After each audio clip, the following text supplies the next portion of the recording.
নিরামিষের দিনে পুরোপুরি বাঙালি খাবার খেতে চাইলে এই রেসিপিটা বানিয়ে নিন। মিক্সার গ্রাইন্ডারে 1 টেবিল চামচ মতো দই, একটা টমেটো, 1 টেবিল চামচ মতো আদা পেস্ট, আর দিয়ে দিলাম কতগুলো কাজু দানা, প্রয়োজন মতো লবণ, হলুদের গুঁড়ো, জিরের গুঁড়ো, ধনের গুঁড়ো আর লঙ্কার গুঁড়ো, আর দিয়ে দিলাম অল্প জল। একটা পেস্ট বানিয়ে রাখুন।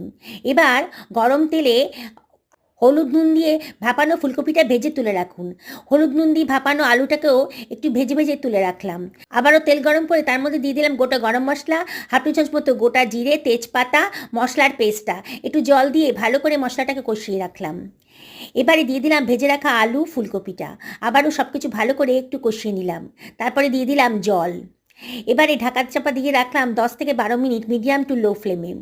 10 মিনিট বাদে এর ভেতর থেকে একটু সেদ্ধ করা আলু আর ফুলকপি চটকে নিয়ে গ্রেভিটা ঘন করার জন্য দিয়ে দিলাম গরম মশলার গুঁড়ো, কসুরি মেথি, গাওয়া ঘি আর ধনেপাতা। ব্যাস রেডি হয়ে গেল। গরম ভাতের সাথে বসুন এবার।